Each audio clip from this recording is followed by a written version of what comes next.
Attention deficit hyper activity ഉണ്ടാക്കുന്ന challenges വളരെയധികമാണ്. ഇതിനകത്ത് കുട്ടികൾ പ്രധാനമായും ഉള്ളിൽ എക്സ്പീരിയൻസ് ചെയ്യുന്ന 3 കാര്യങ്ങളും നമുക്കൊന്ന് ചെക്ക് ചെയ്ത് നോക്കാം.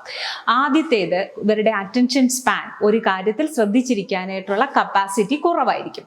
രണ്ടാമത്തേത്, ഇവർ ഹൈപ്പർ ആക്റ്റീവ് ആയിരിക്കും, ഒരിടത്ത് അടങ്ങിയിരുന്ന ഒരു കാര്യം ചെയ്തു തീർക്കാൻ കഴിയില്ല.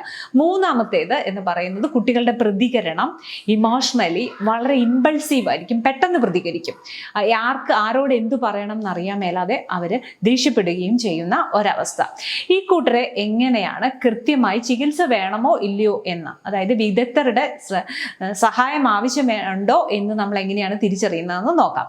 ഒന്നാമത്തേതായിട്ട്, ഇത്തരം കുട്ടികൾ ആ ഇമോഷൻസിൽ ഉണ്ടാകുന്ന ചേഞ്ചസ്, അതായത് വളരെയധികം പെട്ടെന്ന് ദേഷ്യപ്പെടുകയും സങ്കടം വരികയും ചെയ്യുന്ന ഒരവസ്ഥ. രണ്ടാമത്തേതെന്ന്, ഹോംവർക്കുകൾ കംപ്ലീറ്റ് ചെയ്യാൻ പറ്റാതെ വരുന്ന അവസ്ഥ. മൂന്നാമത്തേത്, ക്ലാസ്സിൽ ശ്രദ്ധിച്ചിരിക്കാൻ പറ്റുന്നില്ല, ക്ലാസ്സിനെ ശല്യപ്പെടുത്തുന്ന ഒരു അവസ്ഥ വരുന്നു. നാലാമതായി, ഈ കുട്ടികൾ കൊണ്ടു നടക്കുന്ന സ്റ്റേഷനറി പോലുള്ള സാധനങ്ങൾ അവരുടേതും മറ്റുള്ളവരുടേതും അവർക്ക് സൂക്ഷിക്കാൻ കഴിയാതെ വരുന്നു.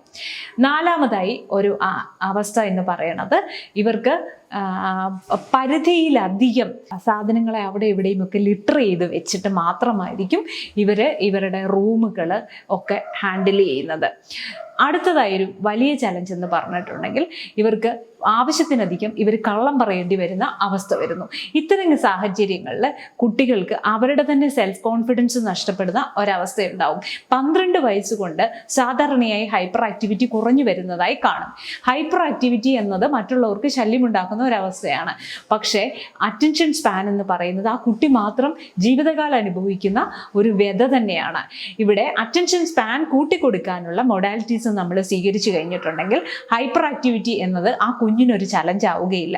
അറ്റൻഷൻ ഡെഫിസിറ്റ് ഹൈപ്പർ ആക്ടിവിറ്റി എന്ന ADHD എന്ന ഒരു രോഗാവസ്ഥ പലപ്പോഴും രക്ഷിതാക്കളുടെയോ അധ്യാപകരുടെയോ അല്ലെങ്കിൽ കെയർ ടേക്കേഴ്സിൻ്റെയോ ശ്രദ്ധ വളരെയധികം ആവശ്യമുള്ളതും ആൻറ്റി സോഷ്യൽ ആക്ടിവിറ്റീസിലേക്ക് കുട്ടികളെ പിന്നീട് നയിക്കുന്നതുമായ ഒരവസ്ഥയാണ്.